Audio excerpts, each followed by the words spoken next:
Prezado aluno, mais uma vez estamos aqui para dar continuidade aí no nosso módulo de metabolismo dos lipídios e vamos conversar agora sobre metabolismo e sistema gastrointestinal.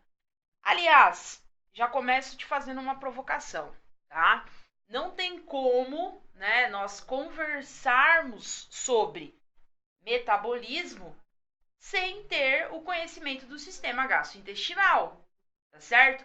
Aliás, tem até algumas particularidades um tanto quanto interessante no seguinte: o processo de digestão, ao contrário do que todos imaginam, não se inicia e muito menos termina no estômago, tá certo? O processo de digestão se inicia na boca e termina no duodeno. Ao decorrer da aula, nós iremos conversar melhor sobre essa questão. Depois tem uma aula prática, tá certo? Para a gente rever um pouco a questão da anatomia do sistema gastrointestinal. Então, presta muita atenção. Nós temos justamente a definição de metabolismo. Então, o que é metabolismo, né? O metabolismo é usado para descrever as várias reações químicas existentes no nosso organismo, que garantem, então, as necessidades estruturais e necessidades energéticas de um ser vivo. O metabolismo está relacionado com o processo de alimentação. Não existe metabolismo sem alimentação. Então, a alimentação é uma necessidade fisiológica. Sem alimentação não existe vida, não é verdade? Por quê? Justamente a constituição de um organismo, olha só, que é formado lá por células, tá certo? Vamos pegar a canetinha para a gente conversar. Então, formado por células, não é isso? Aí nós temos os tecidos, nós temos os órgãos, os sistemas e o organismo. Muito bem. As células, por sua vez, nós já conversamos que o nosso corpo precisa, né? O nosso organismo precisa de energia, certo? Sem energia, o nosso corpo não funciona. Imagina você que mesmo você podendo estar nesse momento sentadinho, né, analisando o conteúdo dessa aula aí através do seu celular, através do tablet, né, do netbook, do notebook ou do seu computador, enfim, você pode estar sentadinho. Porém, todas as funções vitais do seu organismo estão funcionantes, não é isso? Você está respirando, seu coração está batendo, o seu intestino está metabolizando, né, o que você se alimentou ao decorrer do dia, a sua circulação sanguínea está lá circulando, seus rins estão filtrando sangue, seu fígado está lá produzindo a bile e assim por diante. Então, as funções vitais estão a todo momento ativadas, certo? E da onde vem toda a manutenção disso? Através dos alimentos. Com os alimentos existe a metabolização, com a metabolização existe a produção de energia, que é através da energia que o nosso organismo irá funcionar, tá certo? Então, simples assim, tá ok? Então, por que nós, nos alimentamos? Para o funcionamento de todas as estruturas do nosso organismo, nós necessitamos de energia. E essa energia, ela é obtida, como a professora Mari já comentou, através dos alimentos, tá certo? Então, como a professora Mari já havia comentado, reforçando, a metabolização, ou seja, a digestão, se inicia na boca, não se esqueça disso, e termina lá no duodeno, tá certo? Olha só, você sabia que através da proteína amilase salivar, que é liberada pelas glândulas salivares, ela é responsável por degradar o amido, O amido ele é um tipo de carboidrato muito encontrado nos alimentos. Então, olha que interessante. A saliva, né? Ela é liberada através de glândulas. Então, nós temos a glândula sublingual, a glândula submandibular e a glândula parótida, tá certo? Então, olha só, glândula sublingual, glândula parótida e glândula submandibular. O que essas glândulas fazem? Elas são responsáveis por liberar a saliva. A saliva, então, ela não vai servir somente para umidificar o alimento e facilitar ali o processo de digestão. Ela também é responsável por liberar uma proteína, né? Que é a amilase salivar. Essa proteína, por sua vez, já é responsável por realizar a quebra desse alimento, do amido, que é um carboidrato importantíssimo para, né, a produção de energia do nosso corpo. Então, quanto mais tempo você mastiga o alimento, mais você vai estar umidificando ele, mais, né, essa enzima amilase salivar estará agindo, né, metabolizando o amido, que é um componente importantíssimo do carboidrato, tá certo? Então, olha só, né, a importância de uma mastigação no processo da metabolização, tá ok? Então, a mastigação é extremamente importante, tá certo? Por quê? Vamos verificar essa questão. A digestão, então você já sabe que ela se inicia na boca, né? Acaba no duodeno, se inicia na boca, porque nós temos, através da saliva, a liberação da enzima amilase salivar, que é responsável pela quebra do amido. Lá no duodeno, por que termina no duodeno? Porque lá no duodeno eu tenho a liberação da bile, né? Que é produzida pelo fígado, armazenada pela vesícula biliar, que é aquele líquido esverdeado, responsável pela metabolização de gordura, né? De lipídios.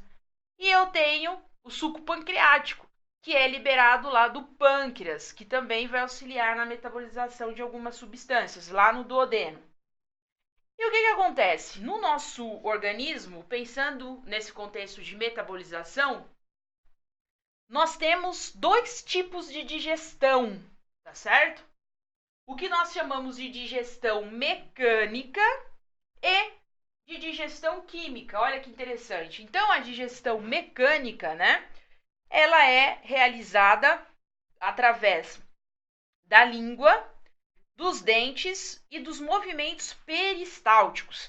Então, a língua facilita a movimentação do alimento na boca, justamente para ativar a liberação, né, da saliva pelas glândulas salivares. Os dentes são responsáveis pela maceração, por rasgar, né, os alimentos. E uma vez que esse alimento foi deglutido, ou seja, foi engolido, ele vai passar lá pelo esôfago, né, que é o tubo digestório, e chegará então lá no estômago, não é isso? No estômago, nós temos os movimentos peristálticos. O que é o movimento peristáltico? São movimentos próprios do estômago, tá certo? Que vão auxiliar na movimentação desse alimento. Por quê? Lá no estômago, nós temos o suco gástrico, não é isso? O suco gástrico faz parte da digestão química, olha lá. Digestão química formada pelo suco digestivo.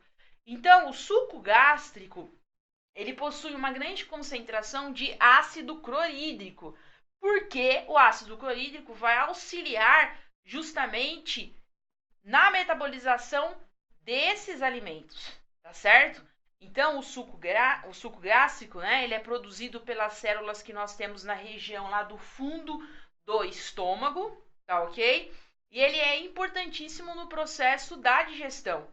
Só que de suco digestivo, né, eu não tenho só o suco gástrico, ele também entra suco pancreático e também entra bile, tá ok?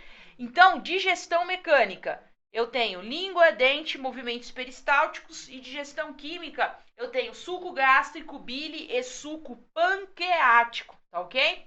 Então, não se esqueça, a digestão é realizada tanto pela digestão mecânica quanto pela digestão química.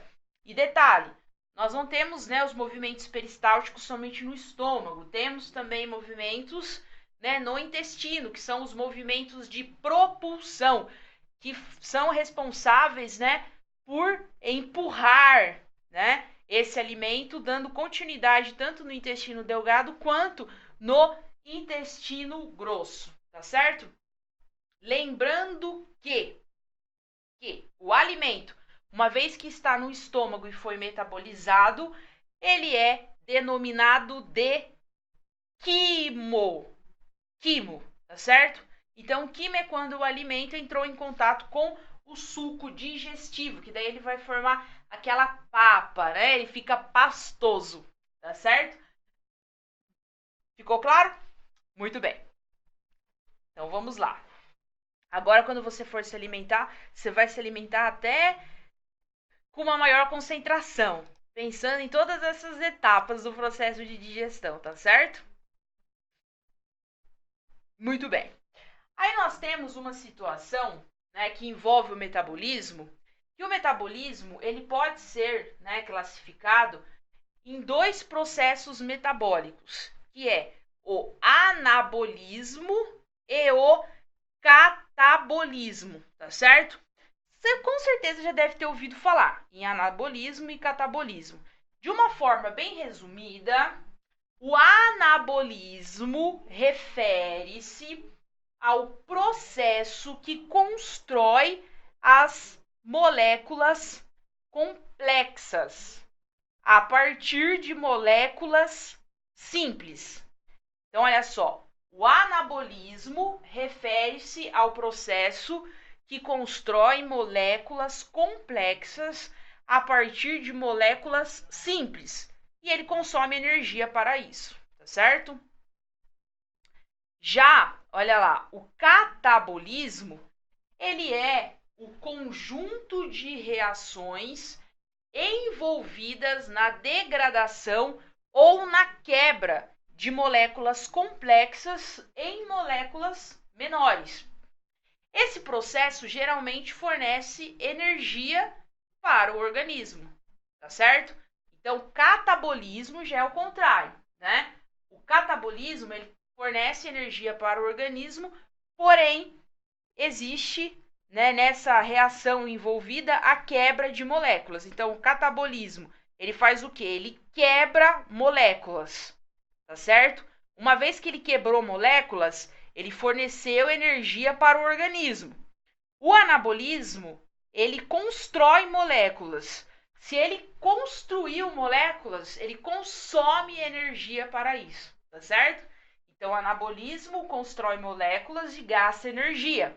O catabolismo, ele quebra moléculas e produz energia para o nosso organismo. Tá ok? Então, olha só. Falando ainda de metabolismo, olha que interessante. Você também deve ter ouvido falar com certeza, né, que o metabolismo de homens e mulheres são diferentes. Realmente são, né, puramente pelas questões hormonais. O sistema endócrino, que é responsável, certo, pelas questões hormonais, realmente, no meu caso, mulher, ele é realmente muito mais delicado, né? Então, relacionado a hormônios, existe sim uma grande diferença. E o metabolismo também envolve a questão hormonal. Então, olha só que interessante.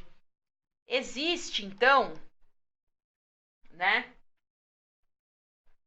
uma série de reações químicas e reações hormonais que acontecem no corpo para poder gerar energia e mantê-lo em funcionamento.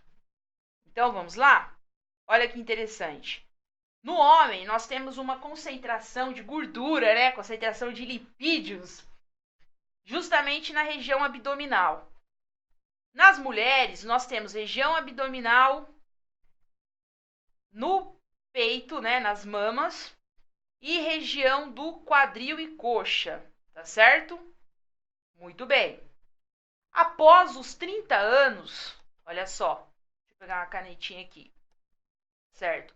Após os 30 anos, o metabolismo de homens e mulheres começa a ficar mais lento com o início do processo de envelhecimento. Então, essa é uma questão fisiológica, tá? Após os 30 anos, o metabolismo se lentifica.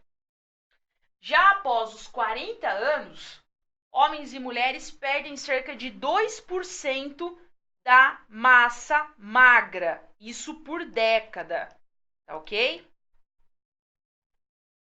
No homem, nós temos a taxa metabólica basal, que envolve 3 processos: a questão de genética, a questão da idade e a questão do sexo, tá? A taxa metabólica considerada ideal é de 1.400 calorias. Então, o ideal seria por dia, né, o consumo lá de 1.400 calorias. O que seria então a andropausa e a menopausa? Na andropausa existe, né, uma diminuição da produção de hormônios por parte do homem, na menopausa, diminuição de produção de hormônios por parte da mulher. O que acontece na andropausa e na menopausa? Aumento de peso, diminui a produção de testosterona, existe perda de massa magra e ganho de massa gorda. Como o gasto calórico diário é distribuído? Nós temos 70% de toda a nossa energia é consumida pelo nosso metabolismo. É o que nós chamamos de taxa metabólica basal, ou seja, 70% de toda a energia que nós temos é gasta para o funcionamento do nosso organismo, tá ok? De 5 a 10% no processo de digestão e de 20 a 25% nas realizações, por exemplo, de atividades físicas, tá?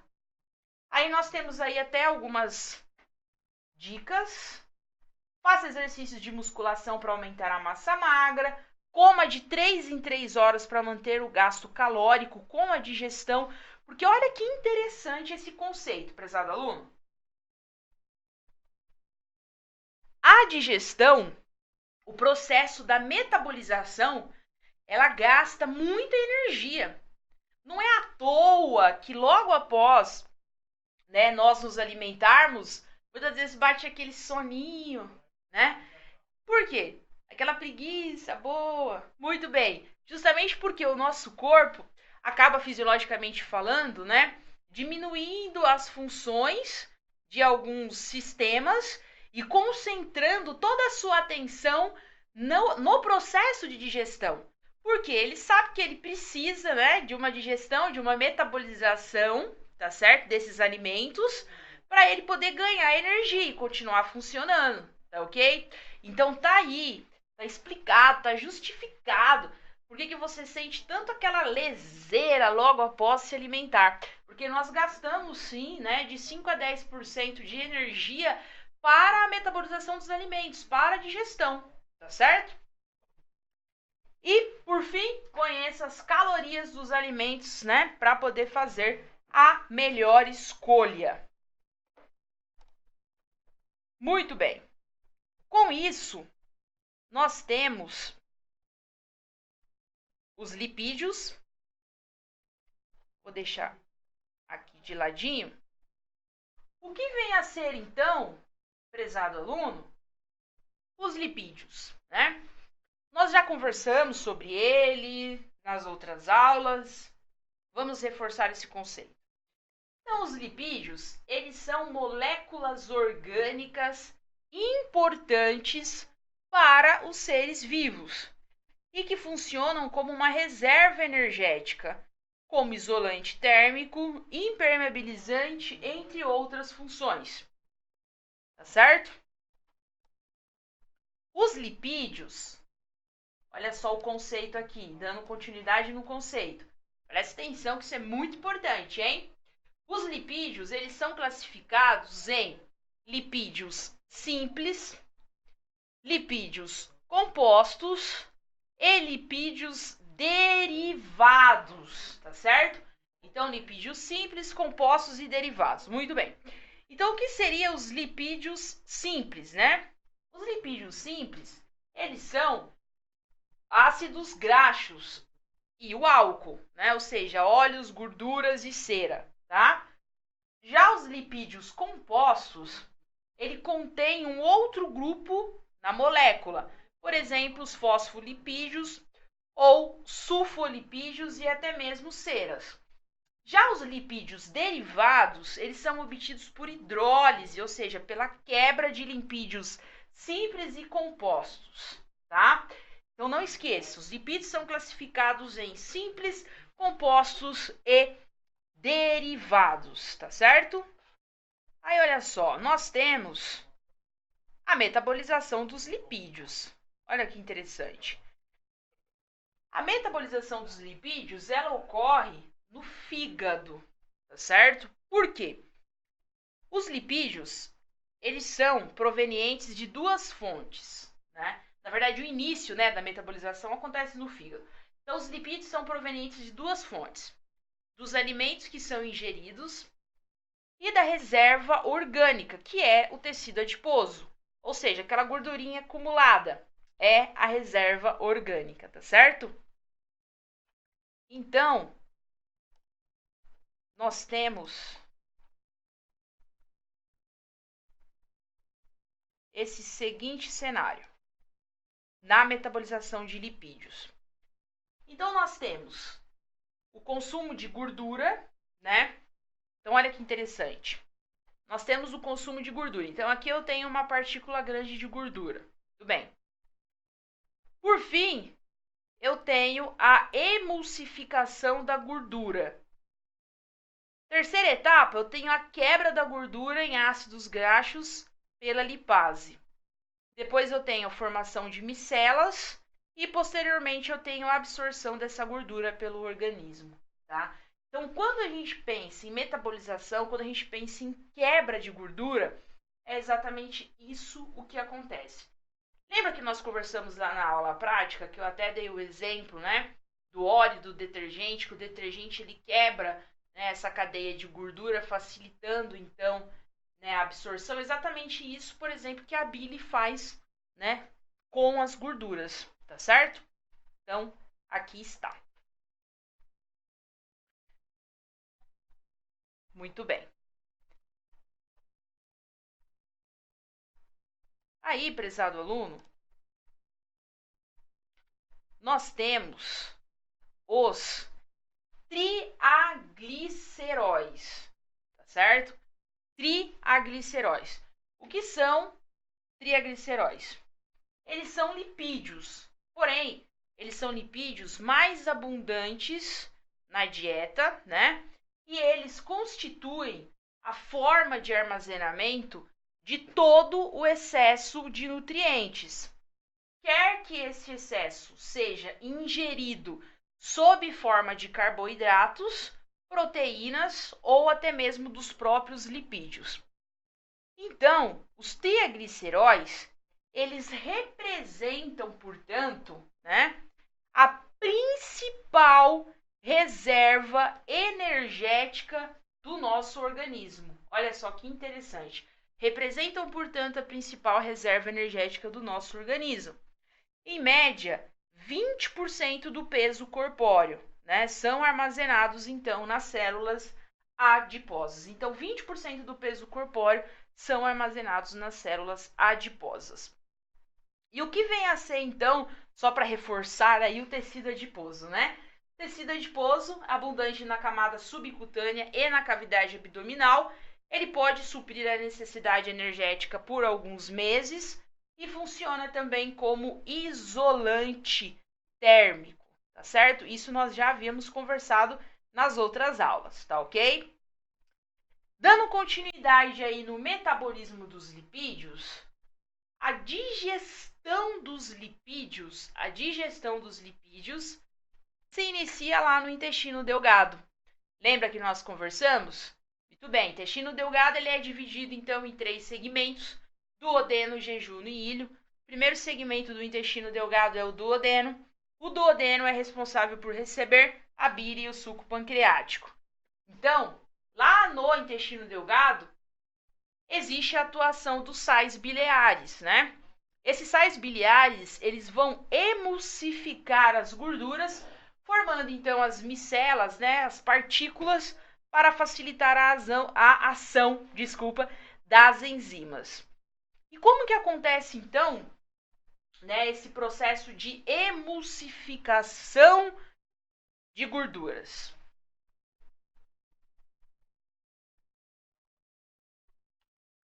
Muito bem. A emulsificação de gorduras é realizada através da bile, né? Então a bile, ela é um fluido que é produzido pelo fígado. Nosso fígado produz cerca de 1 litro de bile por dia e ela é armazenada na vesícula biliar, tá? A capacidade de armazenamento da vesícula biliar é de 20 a 50 ml de bile, tá certo? E a bile, então, atua na emulsificação de gorduras. Não se esqueça, emulsificação de gorduras. E como que é composta a bile, então, né? A bile, ela é caracterizada por ser alcalina e amarga, sendo que 85% é formado por água, 10% dela é formada por bicarbonato de sódio e outros ácidos biliares, né, também chamados aí de sais biliares. E nós temos 3% de pigmentos, 1% de gordura, menos aí de 1% de sais inorgânicos e até mesmo de colesterol. Então, olha que interessante, né? Nós temos pessoas que possuem cálculo biliar, né? O cálculo biliar, o que acontece? Quais são as situações? Ele acaba impedindo, né, justamente a liberação da bile na emulsificação de gorduras. O cálculo na bile, né, na vesícula biliar, ele na verdade ocasiona um processo inflamatório importante. Então ele inflama fígado e inflama também pâncreas, né, causando o que nós chamamos de esplenomegalia. O que é esplenomegalia? O aumento do pâncreas e aumento do fígado, justamente por um cálculo biliar. Aí a pessoa é submetida, né, a uma cirurgia e precisa retirar a vesícula biliar. Uma vez que retirou a vesícula biliar, o que acontece com essa pessoa? Ela precisa readequar a dieta, na verdade, precisa readequar a forma com que se alimenta. Por quê? Principalmente evitando grandes concentrações de lipídios, né, de gorduras nos alimentos, porque quem é responsável pela emulsificação, pela metabolização dessa gordura, ela já não tem mais, né? Então ela não tem mais a vesícula biliar, que é responsável pela liberação da bile lá no duodeno para poder facilitar, né, com que o nosso organismo emulsifique, metabolize a gordura. Muito bem. Ainda falando da composição da bile, os ácidos biliares têm por objetivo auxiliar a absorção de diferentes tipos de lipídios, ok? Muito bem. Nós temos um outro componente que é o glicerol, tá certo? O que vem a ser o glicerol? O glicerol, entre, né, os principais produtos da digestão de lipídios, nós temos o glicerol e temos o ácido graxo. Trava a língua, né, ficar falando ácido graxo assim. Certo. Então, o glicerol, ele é resultado, né, da digestão aí dos lipídios, tá certo? Então, com a metabolização, né, dos lipídios, nós temos os gliceróis e os ácidos graxos. O glicerol, ele é metabolizado na via glicolítica ou através de glicólise, tá? Então vamos lá, mais uma vez, prezado aluno. Então nós temos, né, a metabolização dos lipídios. Com a metabolização dos lipídios, nós temos a produção do glicerol e a produção dos ácidos graxos.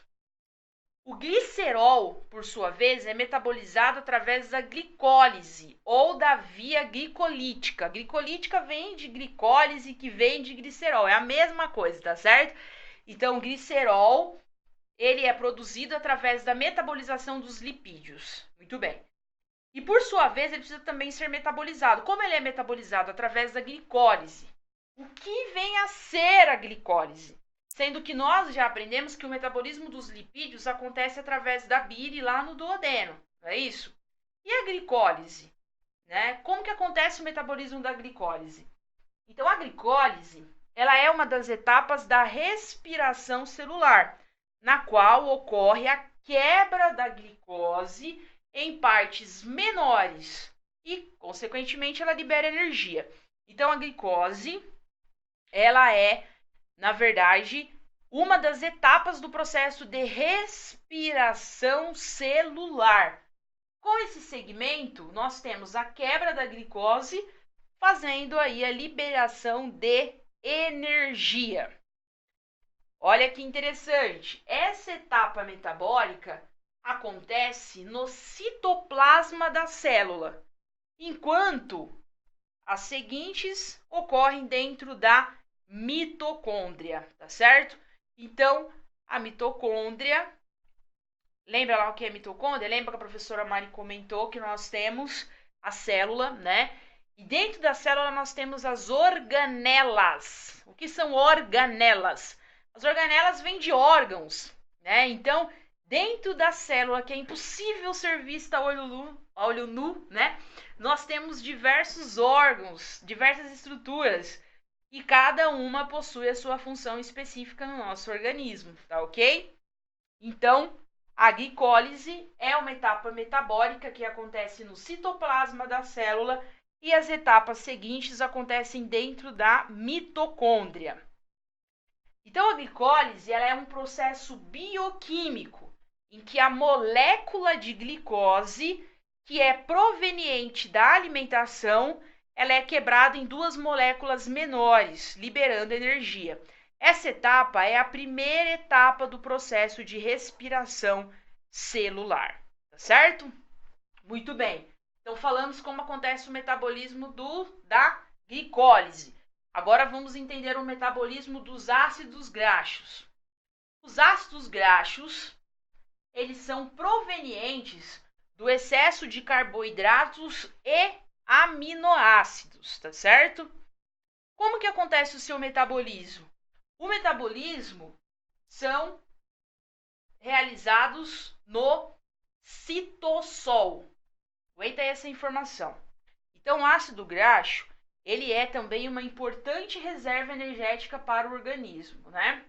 Então, em nós, seres humanos, esse processo ocorre no retículo endoplasmático, certo?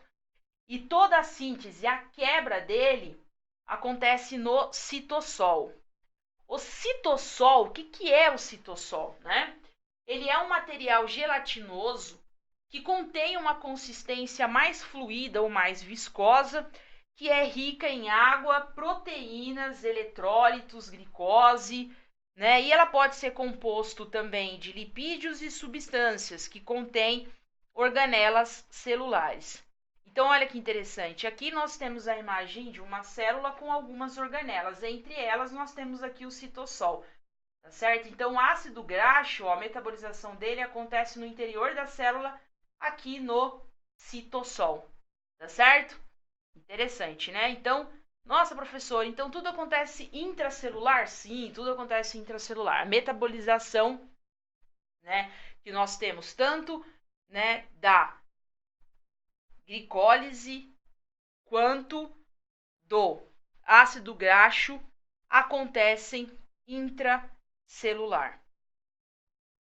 Tá ok? Muito bem. Então, os ácidos graxos, né, eles são essenciais para a alimentação humana, que são, né, em sua grande maioria, obtidos através do ômega 3 ou do ômega 6, tá ok? Então, recapitulando, nós temos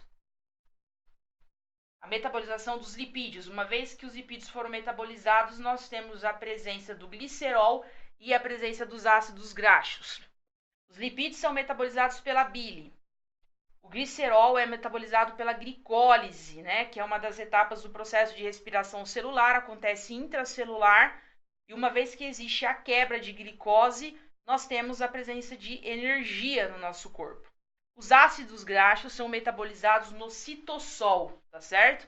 E também é uma organela citoplasmática. Continuando, a importância, né, do ácido graxo, não é gráxico, é graxo. A importância do ácido graxo está na sua capacidade de se transformar em substâncias biologicamente mais ativas, com funções especiais no equilíbrio homeostático, ou seja, no equilíbrio das funções fisiológicas do nosso corpo, e em componente estrutural das membranas celulares e do tecido cerebral e tecido nervoso. A síntese e a degradação de ácidos graxos são processos relativamente simples, que são, em essência, o reverso um do outro. Ou seja, os lipídios eles não são metabolizados em todas as células, mas principalmente no fígado.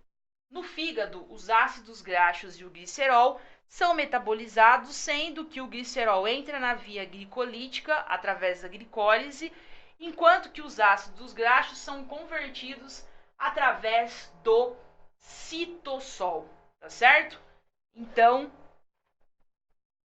está aí todo o processo de digestão. Muito bem. E com isso, tem uma imagem bonita aqui para me mostrar para vocês. O que é esta imagem, né? Nós temos, na verdade, uma importante ação dos nervos cranianos. Nós temos 12 pares de nervos cranianos. Os nervos cranianos são os nervos que, via de regra, atuam, né, na região da cabeça e pescoço, tá ok? Então, por exemplo, são os nervos cranianos que auxiliam a musculatura que nós temos da face, principalmente a musculatura de mandíbula e de maxilar, tá certo? No processo da mastigação, tá? Então, você pensa no processo da mastigação e existe todo o processamento. Esse processamento é enviado através dos nervos cranianos, tá certo? Então, tudo no nosso corpo é resposta de nervos, né? Então, nós temos tanto os nervos cranianos quanto os nervos raquidianos. Já os nervos raquidianos são os nervos que se iniciam, né, na coluna vertebral, propagando toda a informação para o restante do nosso organismo, tá certo? Então, se você tinha dúvida de como funcionava, funciona através do comando dos 12 pares de nervos cranianos, tá certo? Muito bem. Com isso, prezado aluno, aqui está um grande incentivo. Dedique-se agora, porque você pode ter certeza de que vai valer o esforço. A melhor ferramenta que você possui para a sua profissão é o conhecimento. Então, busque cada vez mais conhecimento. Ele, muitas das vezes, é de graça, não é isso? Quando eu quero dizer de graça, eu quero dizer o quê? Que depende da gente. A gente tem muita informação e depende simplesmente do nosso compromisso. Então, bons estudos e até a próxima!